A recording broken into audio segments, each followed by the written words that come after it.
Okay, so hello and welcome to our virtual audience joining us today to discuss the upcoming Lebanese parliamentary elections. Today's event is organized by the Arab Studies Institute in collaboration with the Asfari Institute for Civil Society and Citizenship at the American University of Beirut, in collaboration also with Notre Dame University, Louaize, and EU. This project is part of this event is part of a big project co-sponsored by around 17 research institutions. First, allow me to welcome our distinguished panelists for today that I will be introducing in a moment. My name is Kamal Abouchedid. I am an associate professor and the chairperson of the Media Studies Department at NDU, and I'm also the executive director of the Arab Studies Institute Beirut office. I will be hosting this panel that is addressing mainly, as the title indicates, the Lebanese parliamentary elections that should be held potentially next May amid a combination of financial, political, and social crises. In fact, these elections feed the hope for change to save the country from its profound economic recession and political failure. To explore these ideas and hopes, we are joined by our esteemed speakers from different fields that I will be introducing by order of speaking appearance. Lina Abu Habib. Ms. Abu Habib is the director of the Asfari Institute and an expert in mainstreaming gender in development policies and practices and in building capacities for gender mainstreaming in regional and international agencies, as well as public institutions. She was a senior policy fellow at the Haitham Fares Institute for Public Policy and International Affairs at the American University of Beirut. Dr. Kamal Abouchedid. Dr. Kamal Abouchedid is the Dean of the Faculty of Humanities at Notre Dame University, Louaize in Lebanon, and faculty member in the rank of professor. He is also a member of the Lebanese Association for Educational Studies. He has many publications in specialized journals, as well as book chapters and reports tackling different topics, including youth in marginalized settings. Dr. Christy Modi. Dr. Modi holds a Ph.D. in communication from Carleton University in Canada, and she is currently an assistant professor of media studies at Notre Dame University. Dr. Modi's research interests are mainly focused on pan-Arab media, journalism, and the intersection of media with the various social, socio-political, cultural, labor, and legal aspects of gender and sexuality. Then we have Mr. Nadim El-Kak, who is a Beirut-based researcher, freelance writer, and postgraduate student. He works at the Policy Initiative, which is a new local think tank, where he leads research projects on Lebanon's growing landscape of anti-establishment actors. His academic research examines the tensions between counter-revolution, neoliberal ideology, and radical political imaginaries in Lebanon's uprisings. Our esteemed discussant for today is Dr. Hatem El-Hibri, who is an assistant professor of film and media studies. His research and teaching interests focus on global and transnational media, visual cultural studies in Lebanon and the Middle East, and media theory and history. His first book, titled Visions of Beirut, The Urban Life of Media Infrastructure, was out in 2021 and was a real success. So I will give the floor right now to Ms. Lina, and I will be giving somehow each speaker 8 to 10 minutes so that later on we can open the floor for discussion. And I would like to remind also our audience that we will be taking all the questions from the Facebook comments section. So Ms. Abu Habib, the floor is yours.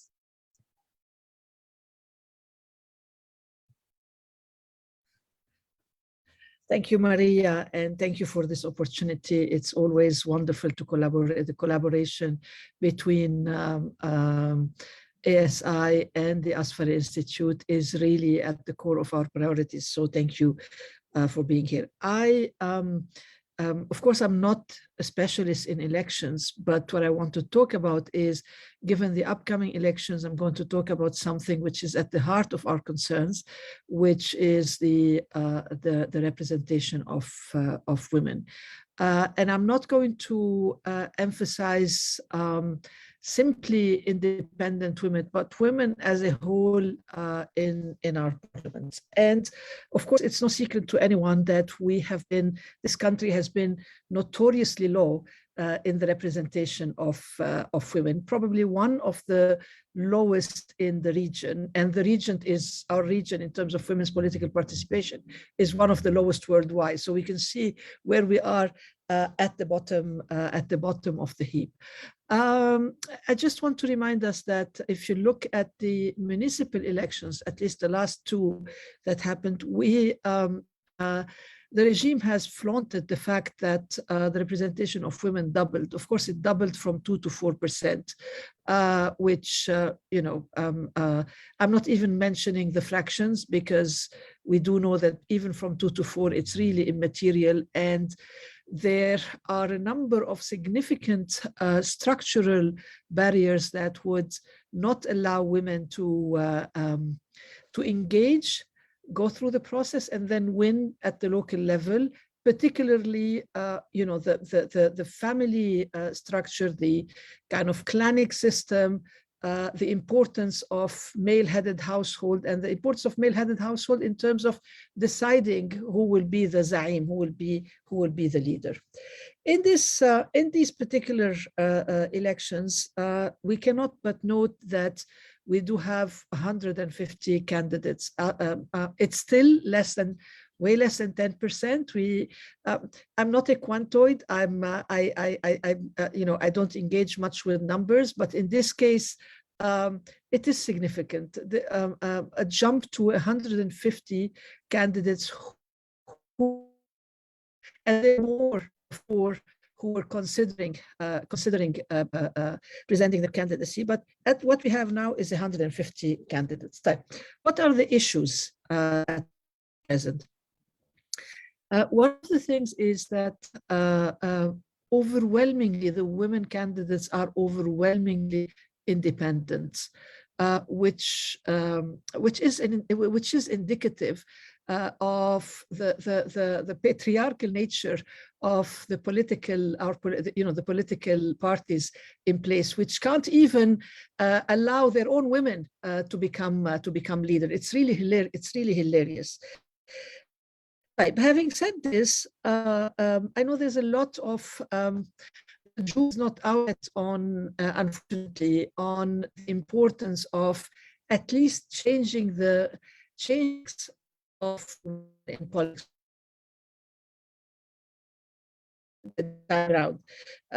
We have seen in the cabinet that you can have change backward from 6 women to 1 woman. Yes, there is the argument these 6 women did not represent women, etc.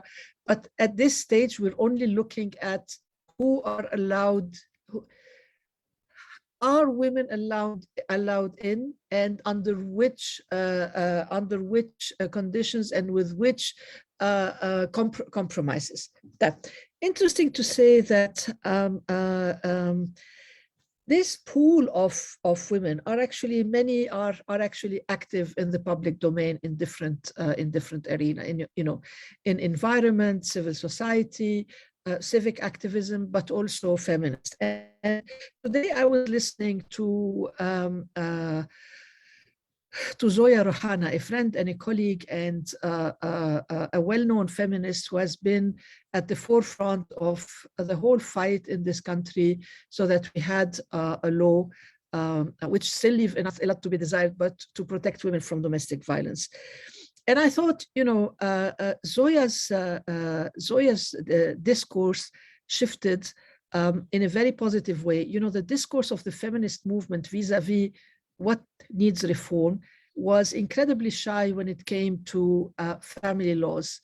And I remember very well the anger when I was in the young generation, the demand for an optional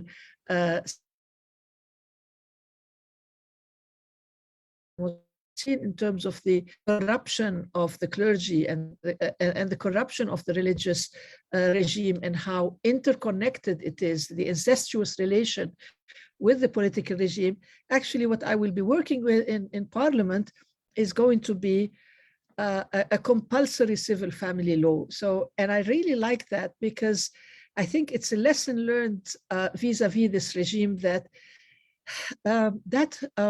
ineffectual, ridiculous strategy of let's base our demands and let's go step by step. We have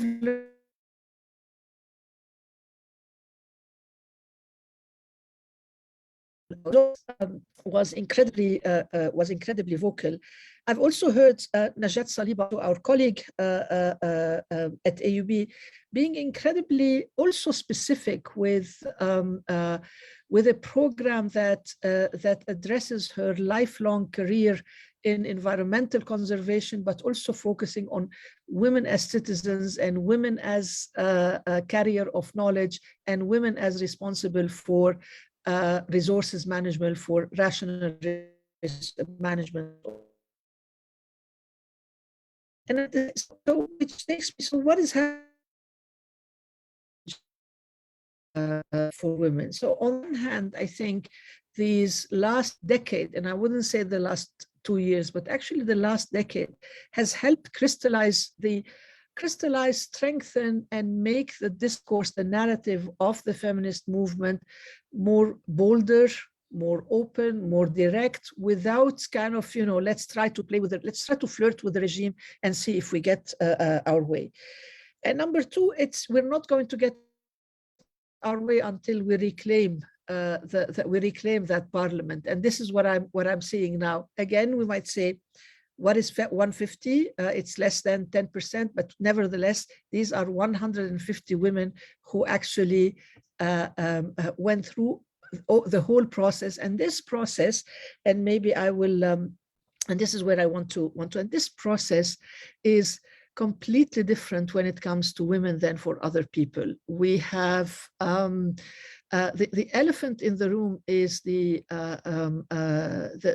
particular violence against women in any political role.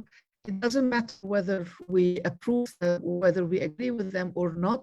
The sexual violence is incredibly abusive in the case of women, and it is shared by everybody. The harassment, what's happening? It's okay. Sorry, something happened. Harassment, slurs, disparaging somebody's reputation, character assassination. When it comes to women, it's always about characterizing women in politics as being loose. The usual. I really don't have to tell you. And it's sad that this is what we have to deal with in 2022. But this is what the regime is like. This is a patriarchal regime. Is a regime that is going to undermine women because they are women. And what we are seeing, for instance, is the truly obnoxious intimidation and bullying of one of the independent candidates, Nahida Khalil, on the basis of the sexual identity of her daughter, who is a queer comedian, as we all know. So on the one hand, there is this sectarian system that we all know of, and Zoya Rouhana was saying this morning that how much she wished she wouldn't be presenting herself as a candidate for the Greek Orthodox seat in the Shuf, but right after that saying that this is what she pledges to work against.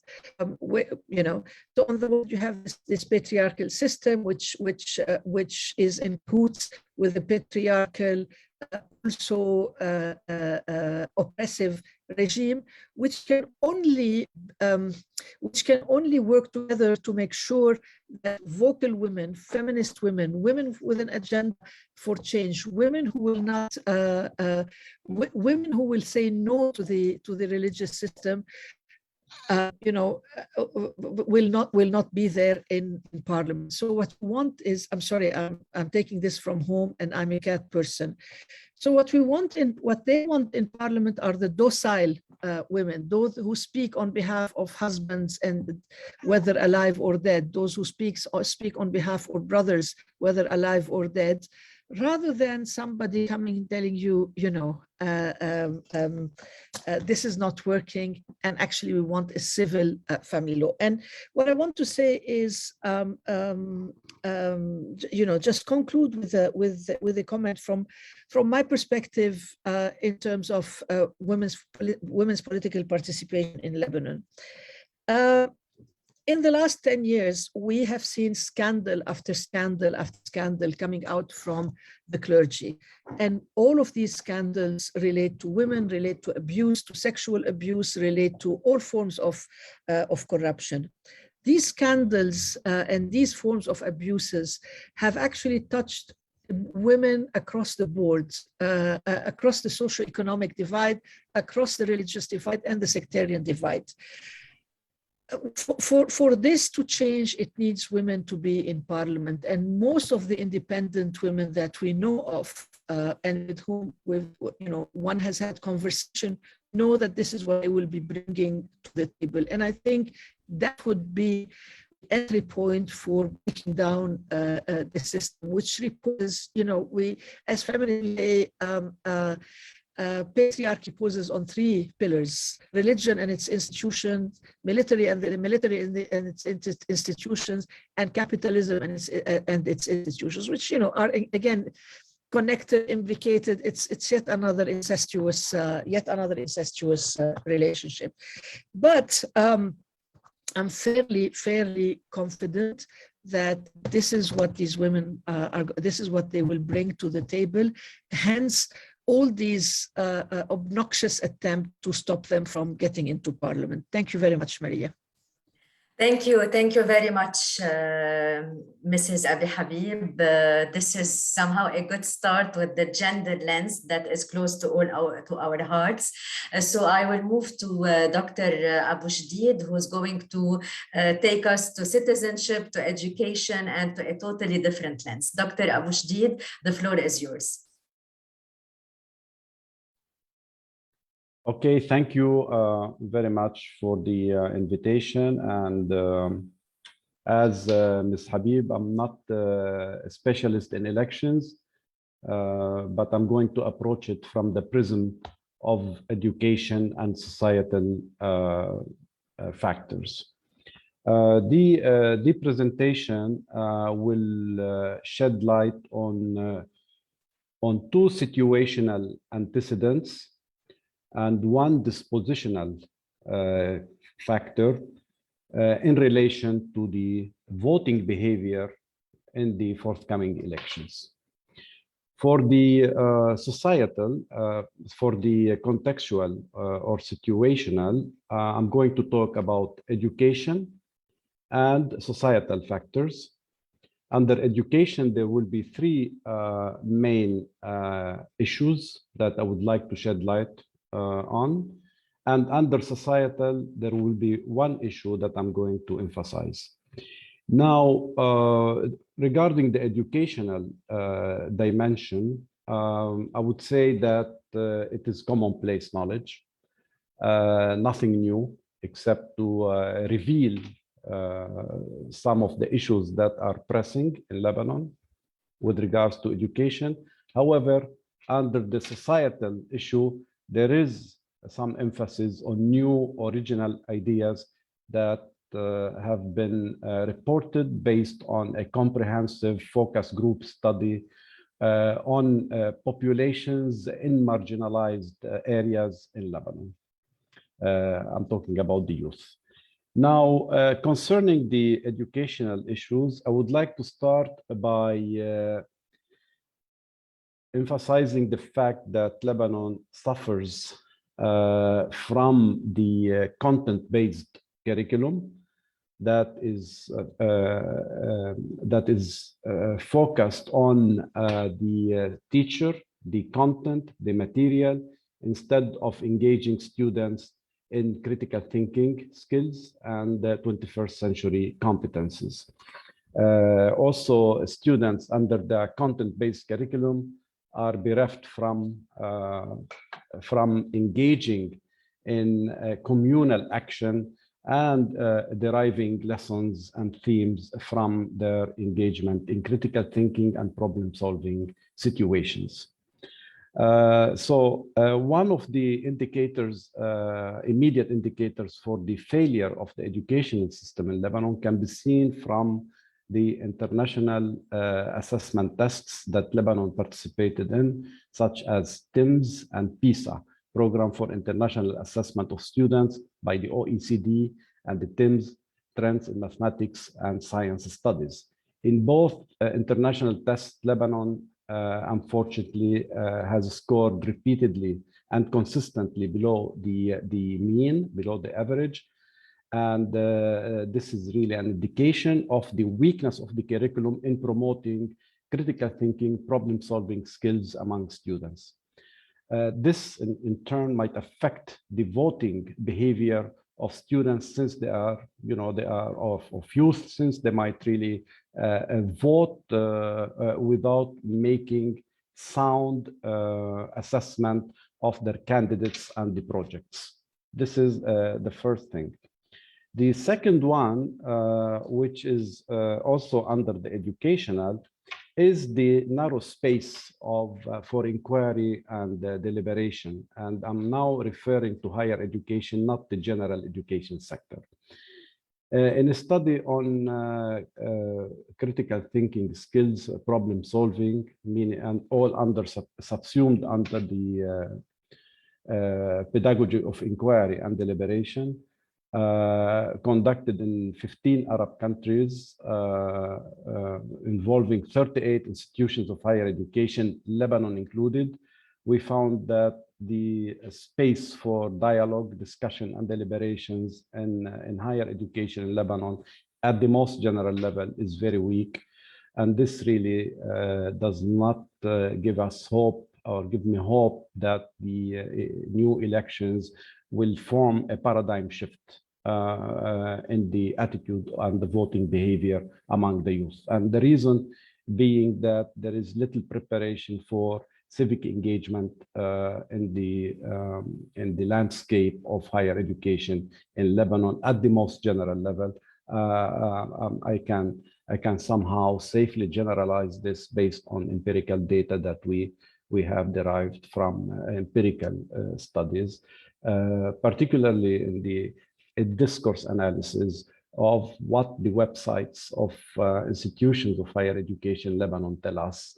And we analyzed the speech, and of course we traced several keywords that signify pedagogy of inquiry and deliberation, these being critical thinking, problem solving, collaboration, discussion, and deliberation. This is the second one. Therefore, the first one was related to general education sector, and the second one was on higher education. Now, the third issue, also subsumed under education, is the issue of civic engagement. In civic engagement, there is a clear emphasis on community service in Lebanon. This is good. However, there is no emphasis, as far as I know, and in my experience, there is no emphasis on service learning. That is completely different from community service. Service learning is a pedagogy of engagement that really is derived from John Dewey's ideas on pedagogy, and from also the ideas and the philosophy of Paulo Freire and consciousness. The thing is that we are not engaged in critical thinking through action. This is again another weakness in the preparations and the engagement of youth in the elections, promoting a paradigm shift or a major change in the existing mentality. Now, concerning the societal, I think we have also identified one important issue, and this was derived from original research and focus groups with around 300 Lebanese youth in Lebanon, derived or drawn from poverty spots or pockets. And a series of presentations were really presented in the on a series of webinars in the Aysam Faris Foundation and Institute at AUB in collaboration with the Lebanese Association for Educational Studies. Now, the main theme that was derived from this study was the prevalence of the culture of compliance, or they call it in Arabic al-intithal, of the youth, who really succumb their will and their choices to parental authority, to religious institutions, to community groups, and leaving little space for their own personal initiatives. This is what we found generally in Lebanon. And this doesn't mean that there are no youth who really have personal initiative and those who are not really engaged in community action. No, there are youth who are really believe in change and they are working for change. But this culture of compliance cannot be eliminated as a factor chiefly responsible for the maintenance and the replication of a system that is obsolete and soon to be defunct. Now, concerning the final point, which is the dispositional factor, and this is the youth propensity to engage in civic action. This is promising. This is a rekindled hope in the en routes towards toppling the existing obsolete system of confessionalism meshed with parochialism and clientelism and cronyism. And I believe that this is the only sign that I could find in the landscape of conjuring up what will happen in the forthcoming elections. I hope that the forthcoming elections and the role of youth in that election will not be a hop on and off bus taking the same tourists from one station to another. I thank you very much for your patience and for listening.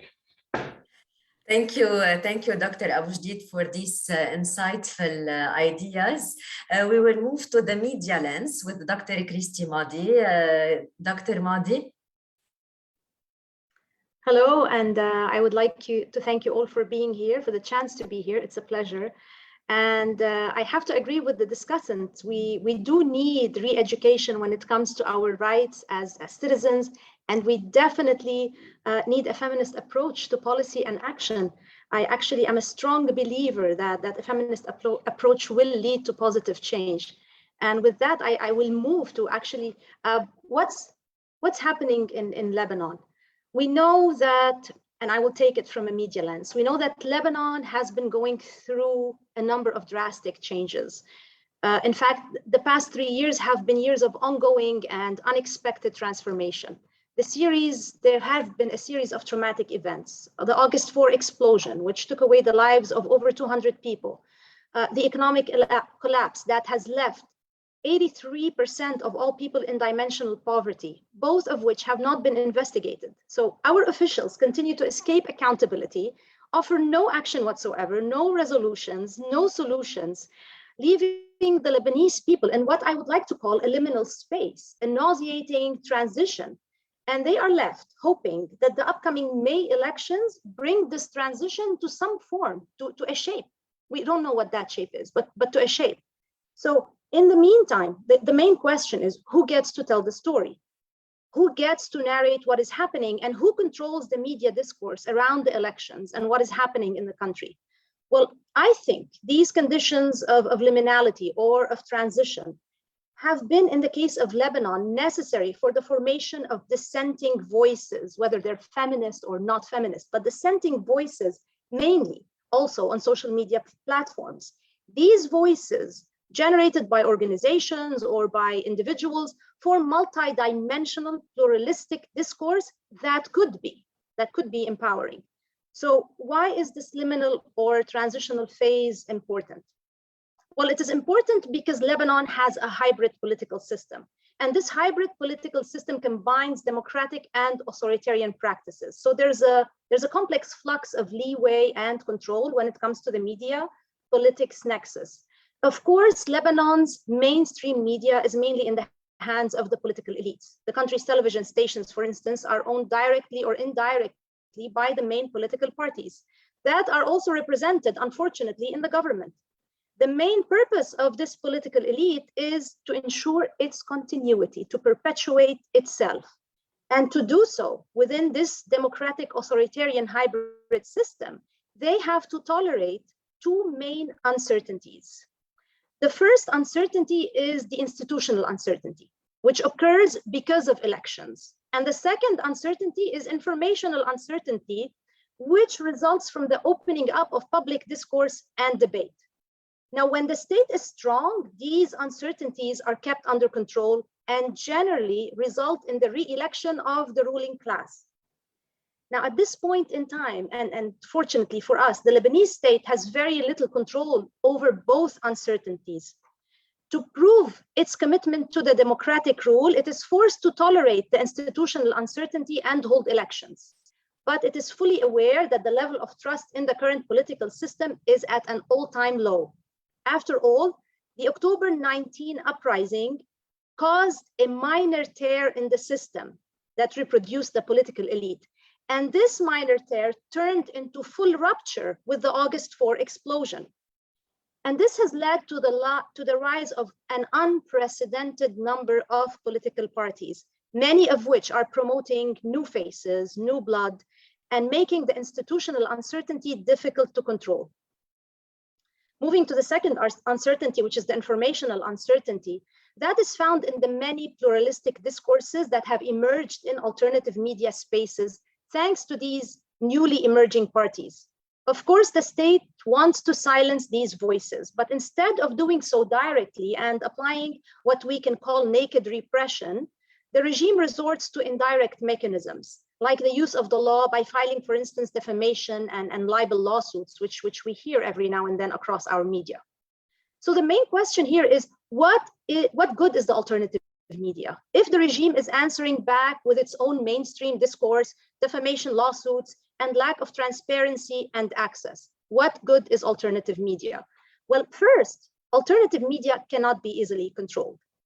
And the new political parties, advocacy organizations, politically aware individuals are using that space, especially since they don't have much access to mainstream media, to fill the void left by government inaction. And they are offering new roadmaps, propositions in an attempt to inform, reform, and perhaps succeed, and I emphasize perhaps, succeed where the state has failed.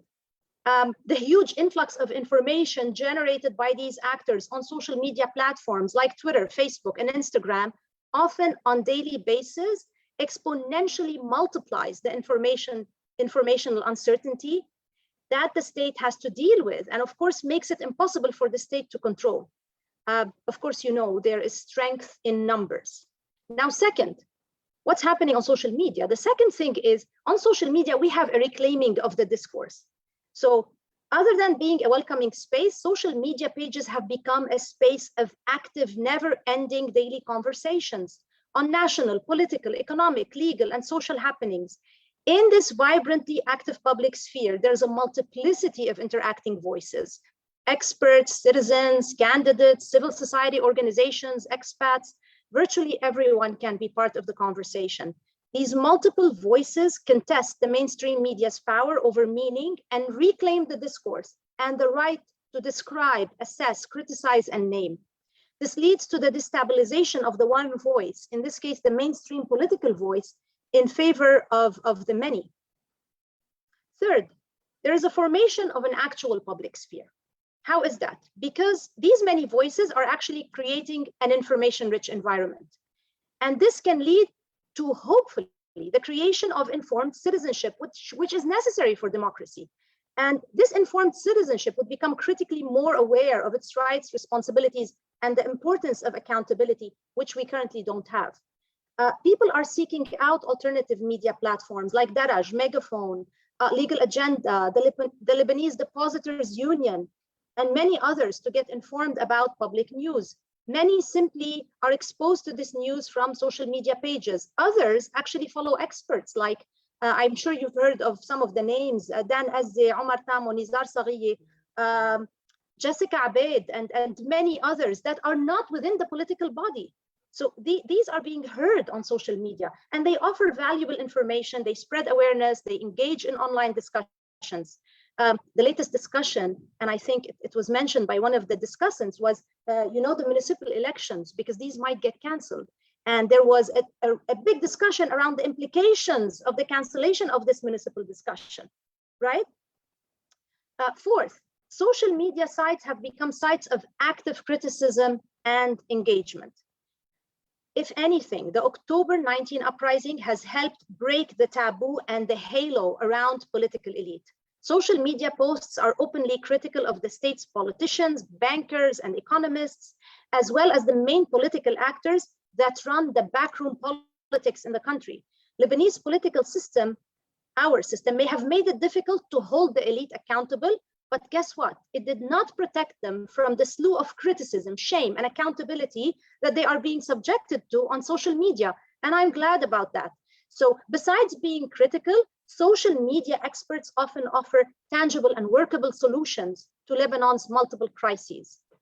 Fifth, social media platforms form sites of resistance and togetherness. Besides resisting the state narrative, social media activists and the communities they formed have the capacity to mobilize and safeguard their own. News of arrests, smear campaigns, lawsuits are immediately spread and they are acted upon. This togetherness has helped heal the many rifts that exist between Lebanese people from different sectarian and political affiliations.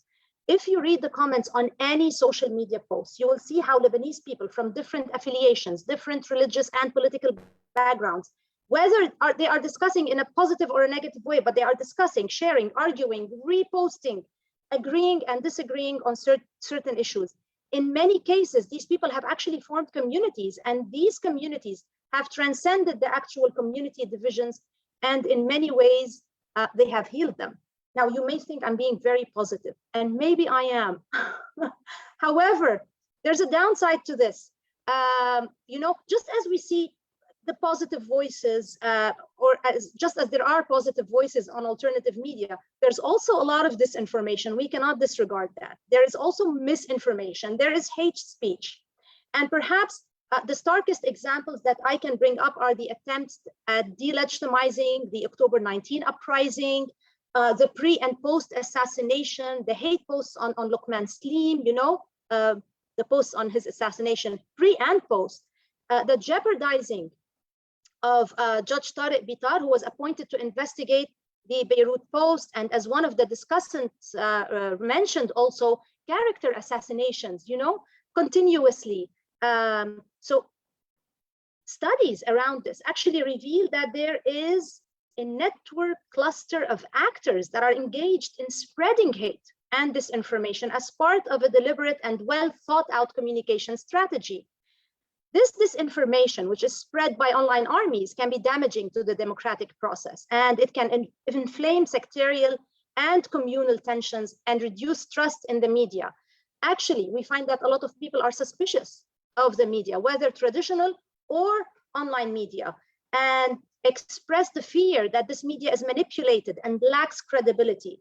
The lack of trust, of course, comes from actual manipulation, but also from the massive influx of information. It's not easy to handle so much information coming our way. And the big question here that we need to ask is who and what to trust, and how can we trust? So regaining that trust, this is a major issue. Why? Because we are talking at a time when the Lebanese no longer trust the democratic process. the just implementation of the law, or even the actual validity of the media as an agent of change. So where does this leave us? I think that despite the negatives, the plural online conversation is a reflection of a public sphere that is alive and well. The powers that be may have successfully controlled the conversation on mainstream media channels, but they cannot, no matter how hard they try, control the vast space of the internet and the loudness of the voices that exists within it. Excuse me, but I want to quote Foucault, who says, if, as Foucault says, power is anything that tends to render immobile and untouchable those things that are offered to us as real, true, as good, you know, so then the online conversation has broken the halo around the power by questioning what it proposes as real, true, and good. And it is leading to an actual resistance through refusal, curiosity, and innovation. People are refusing. They are curiously seeking out new and innovative solutions. So the success of a people's uprising does not happen overnight. And it may not happen in the upcoming elections, as Dr. Abouchedid said, but through refusal, curiosity, and innovation, social media activists, communities, and people are re-educating, informing, and reformulating thought processes that are challenging long existing mindsets and reshaping them for a healthier Lebanon. So do I have hope? Yes, we may not see it in the upcoming election, but there is hope, and it starts here with this form of resistance. Thank you. Very positive, Dr. Madi. Thank you very much. Now we will have a combination of history, political science, and activism with Mr. Nadim Al-Kak. Nadim, the floor is yours. Thank you for having me, and thank you for everyone's great intervention so far. I look forward to this discussion, and maybe then we can engage a bit with the perspectives that everyone shared. What I wanted to come in here talking about initially when I was approached to participate was the more boycott side of the elections debate. And that's a very controversial perspective. A lot of criticisms come up about it. What can you really achieve from a boycott?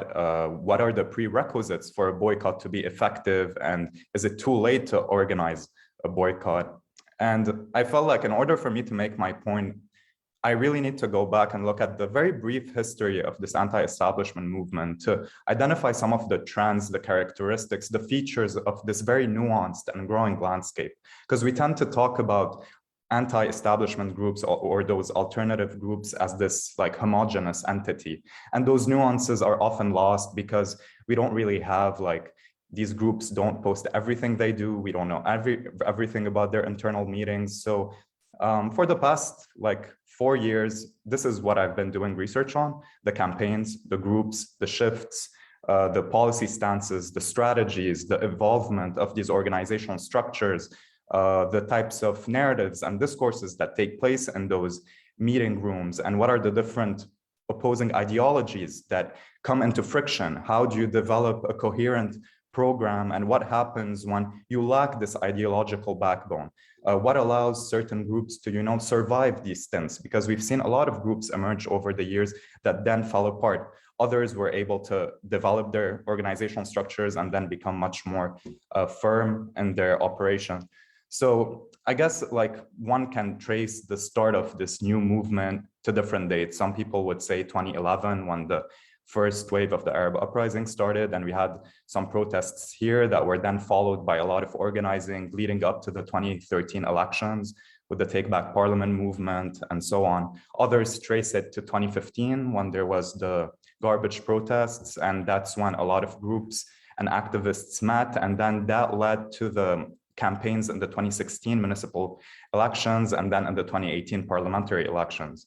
After the 2018 elections, there was a lot of disappointment because in 2016, you had Beirut Madinati that came in. They won nearly 40% of votes in Beirut. And if it was not a majoritarian system, they would have had much more seats. So going into 2018, a lot of groups suddenly popped up because it felt like, oh, there was an opportunity to actually break through. And it was a horrible experience for them. I mean, ultimately, it was just one seat that they won, and the seat was won by one of the more well-known public candidates that had a presence in mainstream media. So that was more of a recognizable candidate, not someone that had come out of nowhere, I would say. And it was in the Beirut 1 district, where it's much easier to win a seat because of the threshold needed to obtain a seat. But there was a lot of things that were positive from this experience. A lot of people, as Dr. Mahdi talked about, understand that political transformation and political change is a process, and there are different junctures along this path. So from there, a lot of the groups that didn't win in 2018 consolidated their organizational structures, drafted real programs, because the main criticism about those groups is that you were only emerging right before elections. These were electoral campaigns, not political parties that had a program and then decided to run. So there was a lot of accusations of opportunism within those groups. So they needed to somewhat address this criticism and the general perception that these were upper middle class groups that didn't really work on the ground and so on. The usual stuff that comes when you have generally technocratic figures that come to the scene and present themselves as candidates. So in 2019, you had a bunch of groups, this landscape, and then new groups emerged. And I think this is where those groups started forming their political identities. So here, I think a very useful way of distinguishing between those groups is thinking that there's two different questions that these groups need to answer. One pertains to their programs and their policies, and the other one is the strategies. How are they going to go about reaching their objective?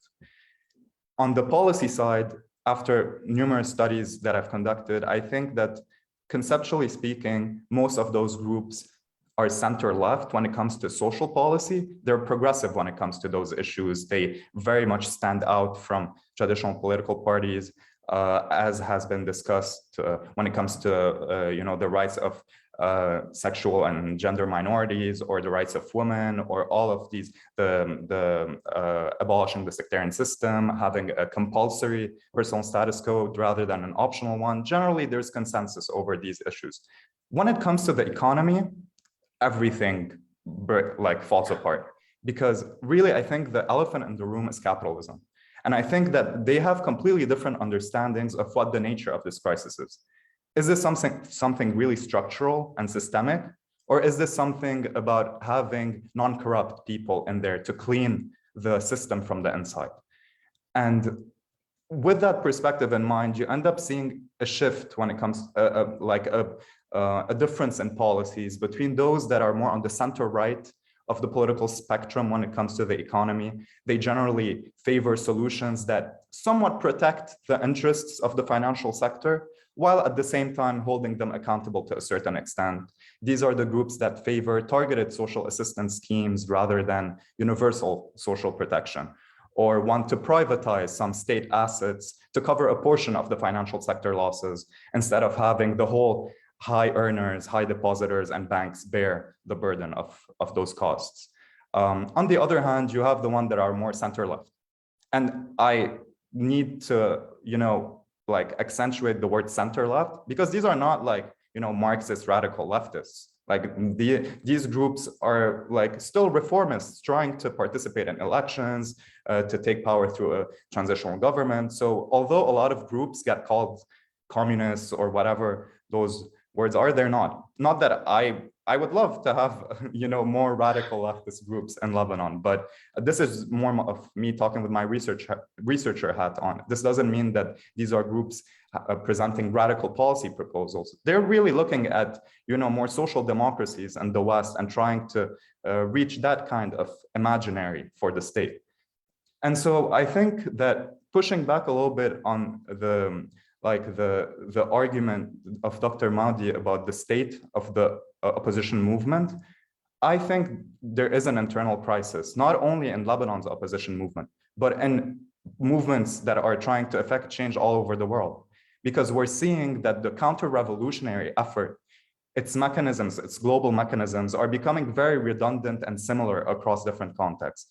And they are very effective, not only in using traditional tools like violent repression and co-optation. Like these have been in the toolbox for very long. There are much new tools that are much more effective in ruining movements, whether by infiltrating them from within, using media, disinformation, all of those different things. And groups that are trying to effect radical change have not been able to find an effective formula to combat that. And that's no fault of their own. What they're going up against is really a mammoth of a system that has much more advanced technologies, resources, and so on to resist it. But that doesn't mean that we can't have to criticize how those groups are operating or the types of strategies that they may be adopting or not. And I think this is where, looking at the elections, I think this was a missed opportunity to show political maturity, because these groups participated in the 2018 elections. They know how the system works. They were part of a revolutionary uprising that brandished radical slogans, radical feminist demands, internationalist solidarities, a lot of very typically leftist ideals. And I mean, the whole concept of an uprising and a revolution, whatever anyone might tell me, originates from the left in that sense. So one can't but deny that these slogans, these messages, this discourse that was adopted didn't have a leftist element to them.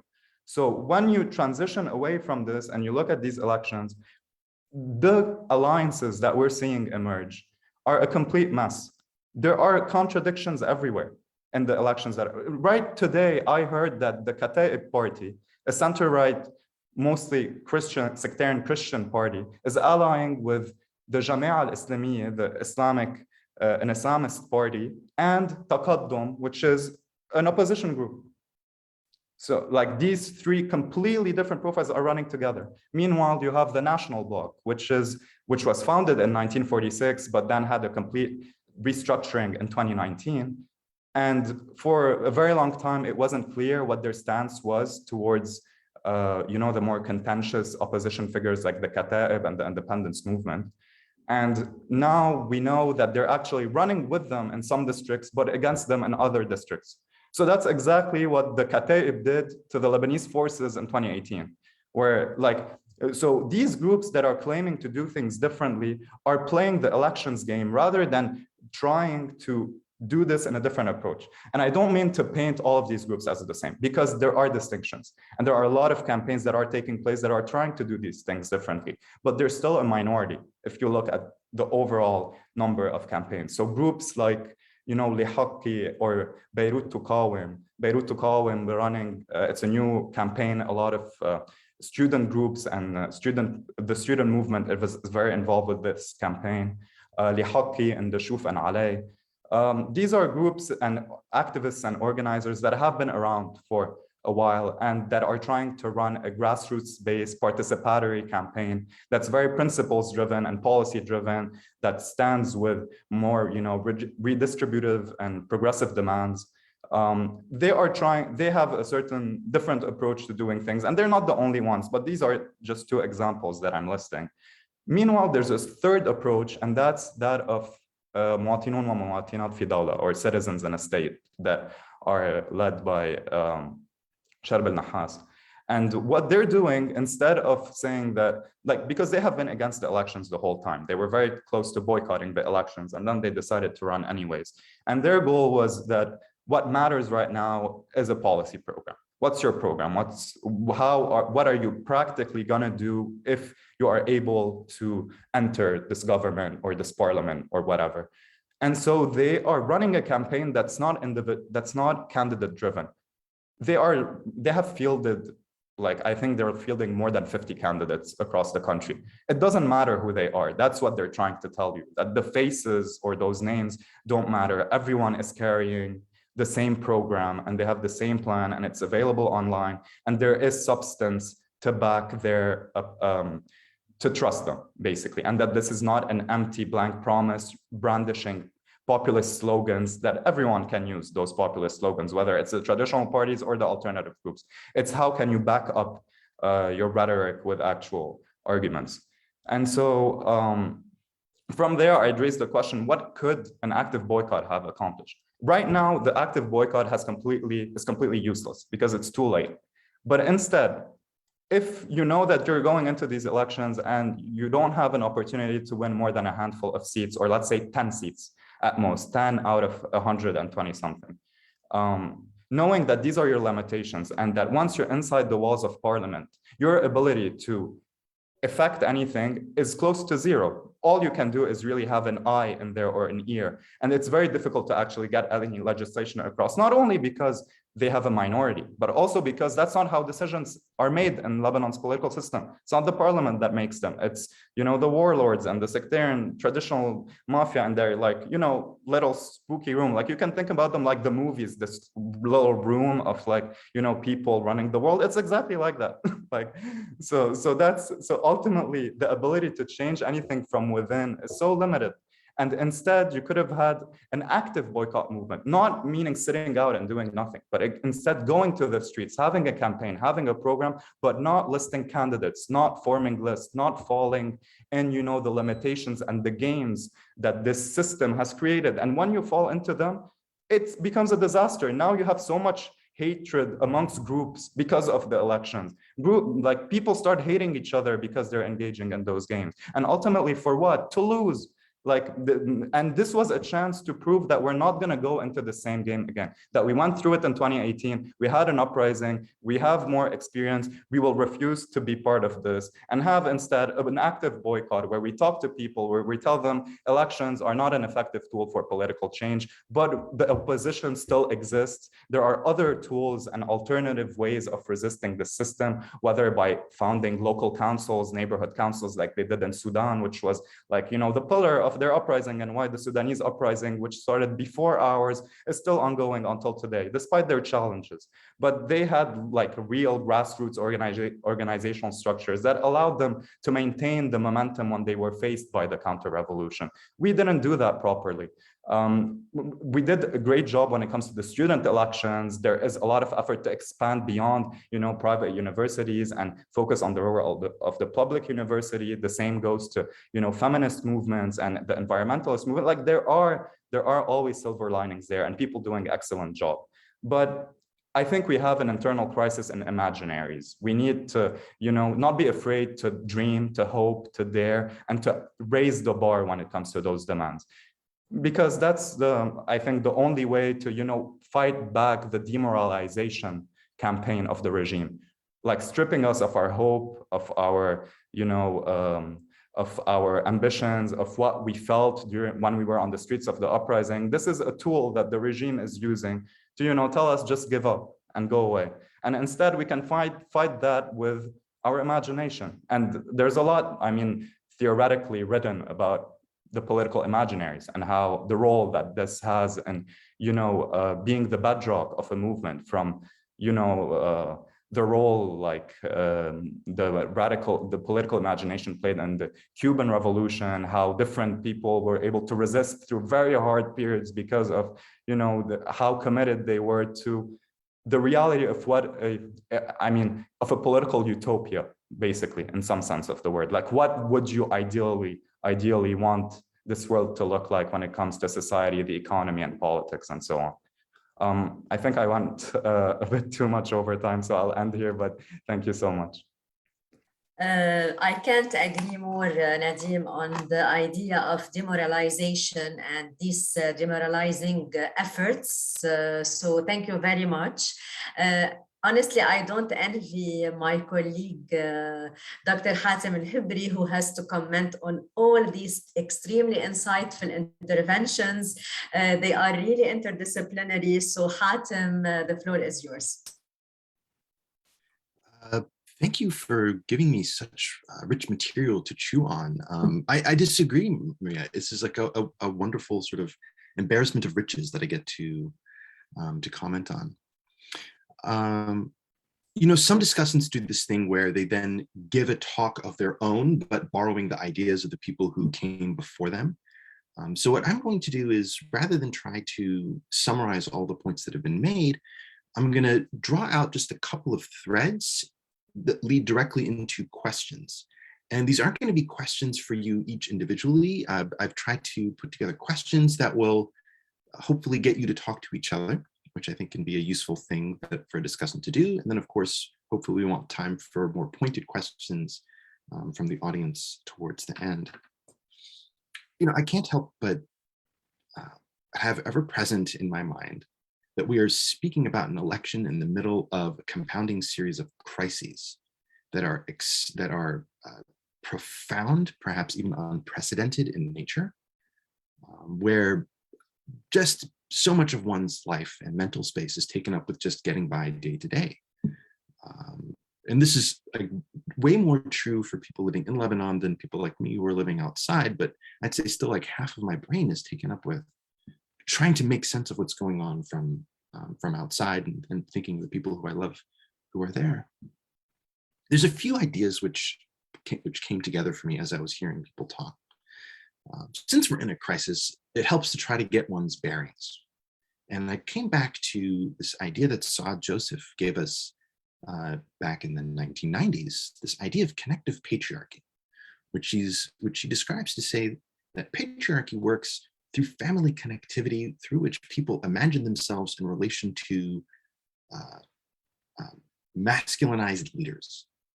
Me and my relationship to the Sa'im vis-a-vis the men in my life, right? And this is true of men and women, of course, much less the people who are neither of those two categories. I'm thinking about the moments in these October Revolution where there seemed to be so much possibility and hope, where everything became possible and nothing was off limits. And these spectacular masculinities, which were brought in by the counter-revolution to discipline it. When people start to speak in the language of revolution and radical change, you're potentially speaking in the language of what will the regime do with its arms to keep things as they are? They threatened us with civil war, and we're like, oh, maybe we don't want to try to get into armed street battles with heavily armed, highly trained, highly funded militias. Nadim ended us on like a moment of positivity and hope. So I'm going to touch on that, and then I'm going to get to my questions. Nadim, you reminded us of how in the Cuban Revolution, there was a multi-pronged effort to create a people's uprising, right? To come more immediately to home, you also pointed to Sudan and the political organizing that went in preparation of what they knew would soon be the counter-revolution in the form of like a military establishment. I also think sort of back in Latin America to Chile, who also had a WhatsApp, a tax hike based protest, but which had a very different outcome, right? People were willing to directly fight the police, leading to a redrafting of their constitution, right? Not that everything is perfect now in Chile, but it had sort of by my measure, like a more successful outcome than what we had. Which brings me to my first question, right? The political sectarianism and its forms and its politics depends on patriarchy. It's part of its main objective is the maintenance of patriarchy within a particular version of a capitalist order, taking different incarnations at different moments, right? How is it that we can think about, how might we think about elections as a moment to build generational knowledge, particularly for a feminist antidote to the sectarian system?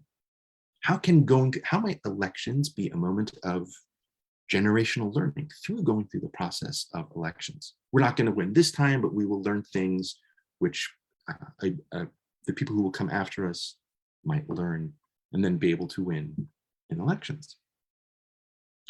Second and follow-up question, and again, all of these questions are to everyone, but this first one I was sort of thinking of Lina and Kamal in particular. The second question came to me out of hearing Christy speak about alternative media and spaces online. One of the things which happens in Syria is the state's mobilization of digital tools to more precisely surveil, track, capture dissidents, right? They unblock YouTube at the beginning of the Syrian uprising so that they can see who's posting. And then also, like you mentioned, sow disinformation, sow generalized distrust. This is the tool of authoritarian regimes in general. It's, yes, you want to like censor and kill activists and silence them and make them confess to being a foreign agent in a confessional video, but you also want to make it so everything is distrusted. Who really knows what's going on? It's just a bunch of disinformation. But in the case of Lebanon, right, there's sort of like a generalized distrust of the establishment, even by people who see themselves as like party supporters, right? People try to negotiate this cognitive dissonance by saying, yes, it's all corrupt and they're all bad except for my guy. And then people say, killun, yani killun. And I'm left there with this old insight, which is that there can be governance, there can be a government without consent, without legitimacy, right? But it works not because people are convinced that there is no alternative, but because it manufactures a lack of alternatives. Actually, who else, what else do you have? What else is there? So my question becomes, what organizing capacities are needed to deal with the inevitability of counter-revolution, but also digital forms of repression, right? There's this old thing that Bourdieu once said, which is like, people are always asking, how might things change? How can things change? He's like, you know what, nuts to that. I'm interested in how things stay the same. How is it that the regime becomes durable? What is it that needs to change in our imaginaries to make that possible? Last question, then I'll stop talking. What would positive reform look like?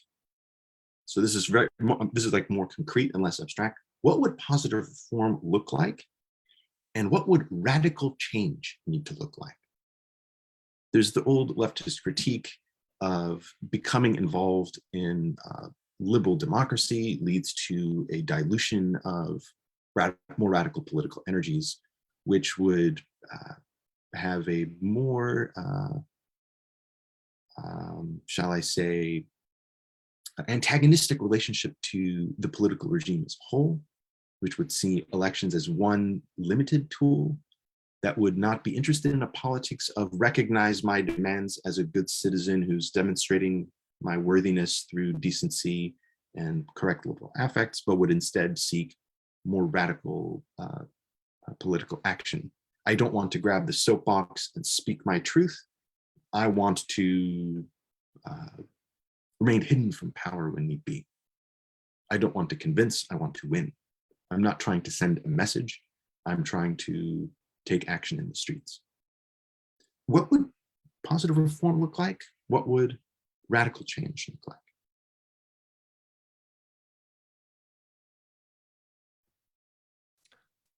Whoever wants to answer whichever question, whoever wants to respond to somebody else's response, I'm trying to give you things to stir the pot to talk together. Yeah, I can address that because this was actually a question that I engaged in a recent article I wrote for the Public Source, where we were talking about theories of change and what are the different approaches to, transformation. And I borrowed on, or I drew on late sociologist Eric Olin Wright, his theory of emancipatory theory. And in it, he talks about, needing that a radical change would look like having this ecosystem of disruptive practices, where instead of having, traditional businesses, you have worker-owned businesses, and investing more in cooperatives and having, those more socialist types of economies, while at the same time, reimagining our conceptions of the family, of patriarchy, of, a lot of things that we take as given. And these are the more radical elements. But what he adds to his argument is that for these things to exist and flourish, you also need to combine it with the more reformist perspective. And that gets to the second side of your question about what does reform look like. And he says that in his theory, the role of those policy reforms is to help strengthen the ecosystem for those radical alternatives to emerge. So the goal behind those policy reforms is to make it easier for worker-owned businesses to emerge, for those more non-traditional, like more conservative and traditional institutions and structures to be undone and to be reimagined. And these are the types of more practical dimensions of the radical proposal, because there is a certain disconnect in this radical proposal if we see it the way the old left used to, where it's just like revolutionary rupture, where there's suddenly this revolution and everything transforms overnight, or at least within a very short period of time. Instead, I align more with a combination of gradualist and rupturalist perspectives, where you can make gradual gains and then sometimes have ruptures and other times have, like drawbacks, setbacks, and so on. So I think that's, to put it in very broad terms and not getting into specific policies, would be the way I would imagine it.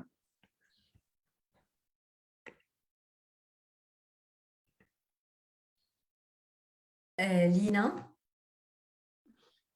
Yes, probably also linked to what Nadim was saying, but let me go back to Hatem's first question or point. I certainly agree with you. First of all, sorry for this very dramatic, I only have the UPS working. So, but anyway, it looks incredibly dramatic now, very Hollywoodian. I certainly agree with you. And this is what I was trying to say, how, because that system is by definition and really happily and unapologetically patriarchal, this is what makes it incredibly difficult for women who engage at a municipal level, because there you go down to the basic family. And this is where actually all the social norms are formed, all the social constraints are formed, all the social expectations are formed. And then the more you try to depart from it, the more you go into this, and it's so typically and viciously patriarchal, which is the character assassination, the fact that if you don't abide by that patriarchal system, you're definitely a slut, this, that, or and also the slut by the way patriarchy defines, the way patriarchy thinks this is a departure from gender norms. So, and if I want to say, for me, what is it that would make me comfortable with newcomers? First of all, I'm comfortable with an agenda that calls out patriarchy, with an agenda that calls out religious, which calls out the clergy. Some of the women who are actually out there have spoken out, very bluntly against the cases of where the church is defending a rapist, a well-known condemned rapist, where the church has a lot to answer in terms of abuses. Of abuses, many of which are of sexual nature. I think it doesn't mean that we're going to end these terribly violent and terribly patriarchal institutions overnight. I think, and at my age, you can see the difference, you can see the trends, and you can see the change in conversation.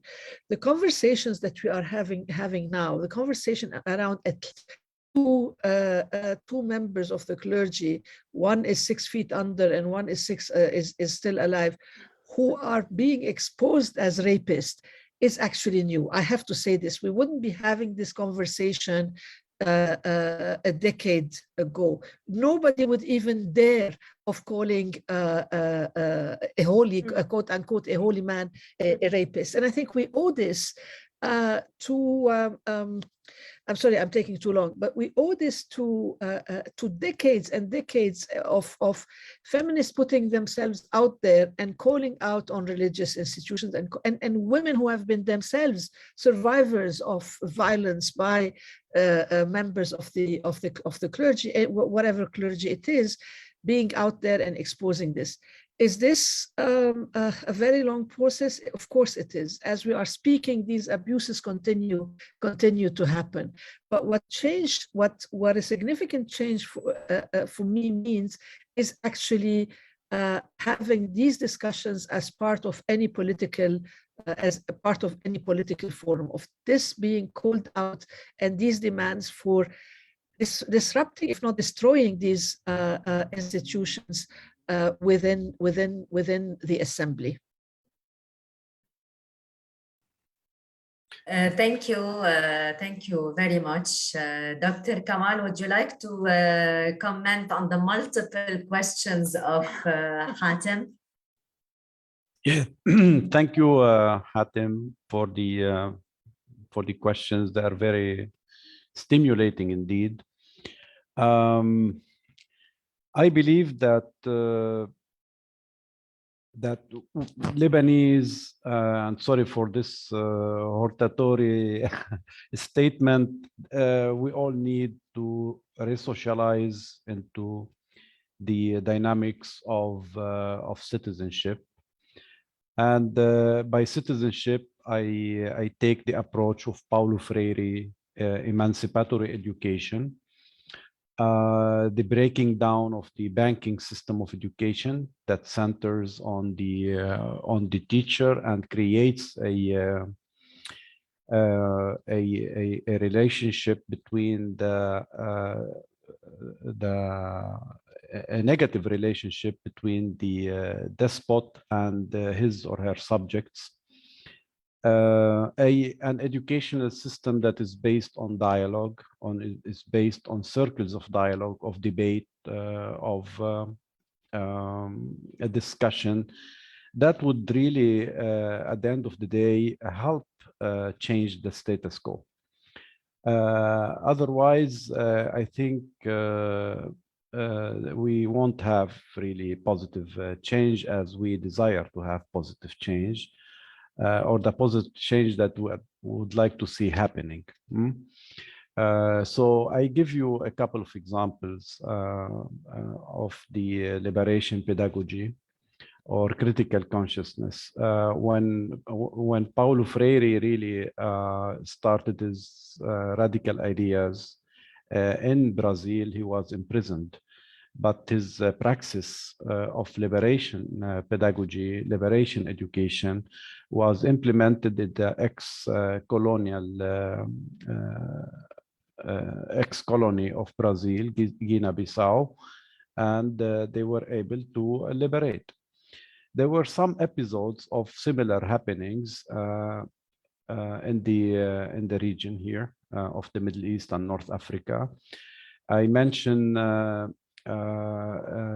Egypt during the revolution, when Mubarak was toppled. There were circles of dialogue and groups that were really studying, reading and reflecting on Paulo Freire, Pedagogy of the Oppressed, and with Macedo, literacy, reading the world and the world, and also the discourse of Rancière, the ignorant schoolmaster.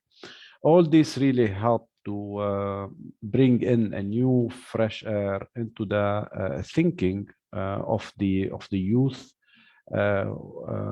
in Egypt.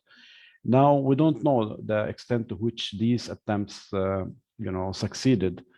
We don't know; these are yet to be measured. But we have really some limitations here, and I'm not saying these limitations or repeating them to dishearten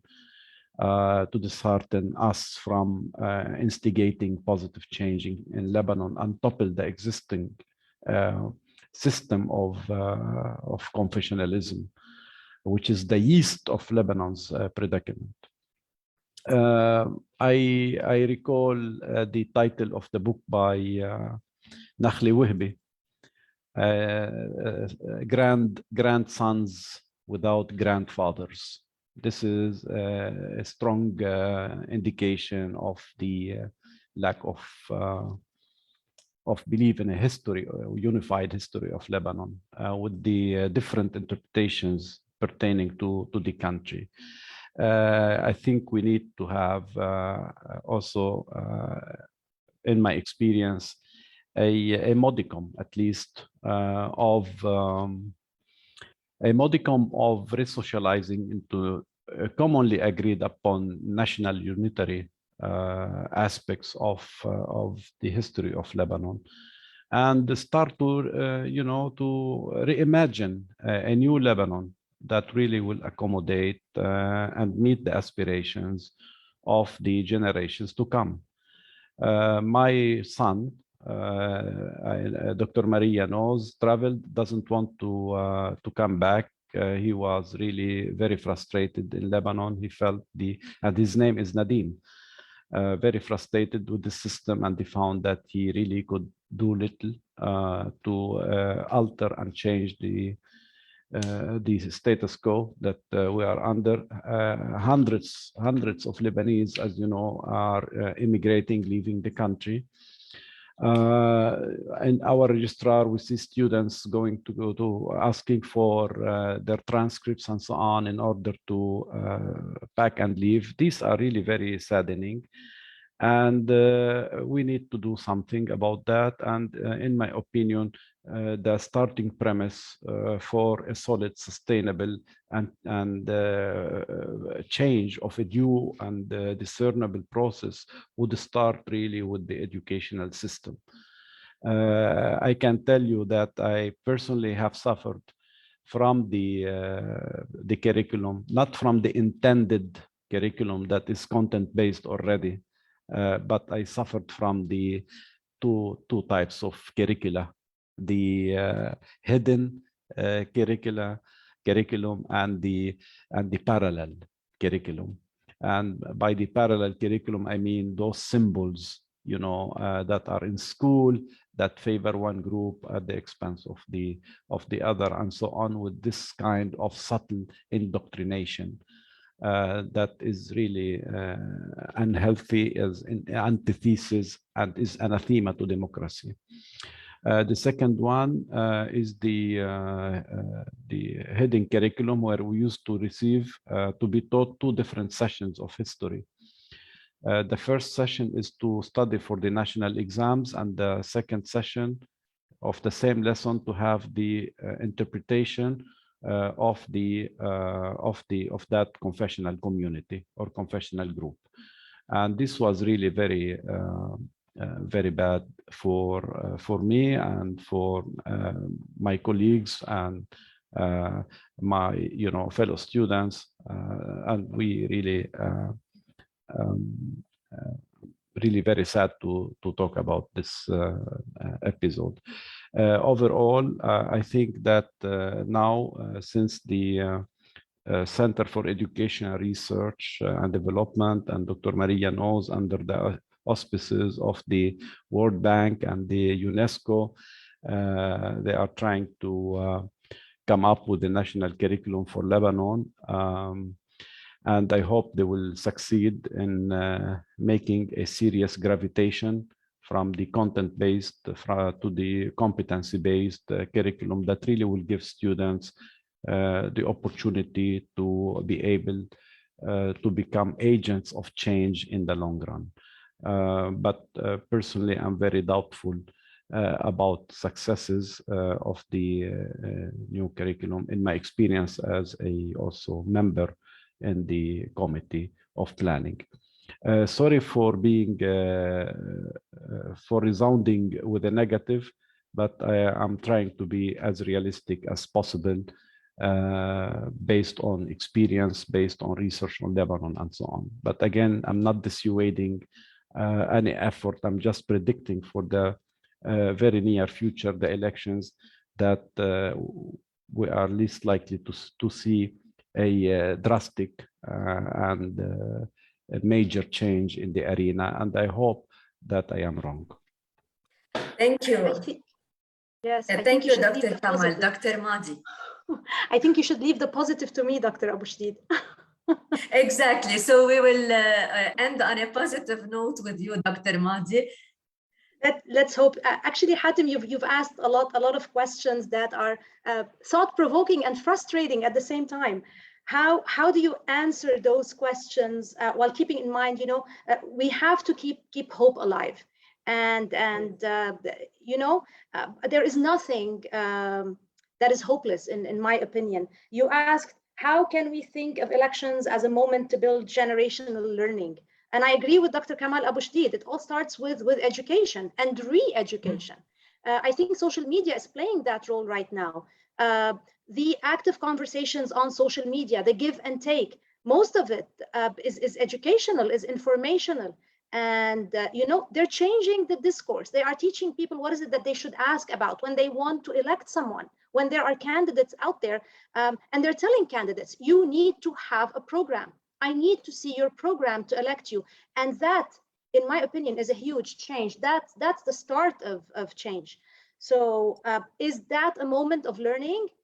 Definitely, yes, it is a moment of learning. How big that moment is, that remains to be seen, but it is a moment of learning and it is a start.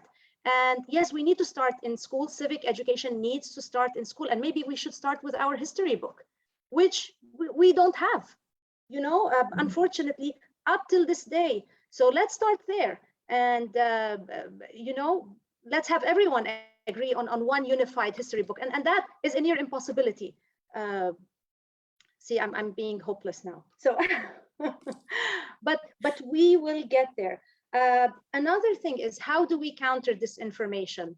Well, disinformation is rampant. Misinformation is rampant online. Unfortunately, the distrust in the media is at its finest right now. But we do have people that are countering this disinformation online. When I asked, how do we trust what we see there? How do we deal with the overwhelming also amount of information that is out there?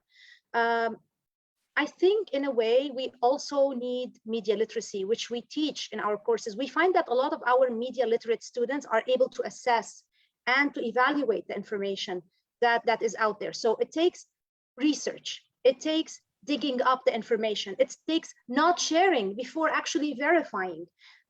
This also is a matter of education. This is a form of countering this misinformation. But we also see that there are many experts online that are countering the misinformation. Yes, it may have spread, but they are also teaching others how to manage that form of misinformation. I don't want to take up too much time, but I'm trying to go through, what would positive reform and radical reform look like? There is no magic solution. It's not going to happen overnight, unfortunately. The elections are not going to cut it. It's not going to happen now. It might not happen anytime soon. Yes, we do have to be realistic at one point in time, but we also have to realize that there is a change. There is a change in our imagination. There is a change in the way we are proposing and approaching solutions. There is a change in the way we are disrupting I'm going to use Foucault again, there are microcapillaries of power that are available there every day. And when we disrupt this power bit by bit, day by day, just a little bit, we are making a change. Again, the resistance through refusal, through curiosity, and through innovation. Refusal, we are refusing the system. We are refusing what the system is imposing on us.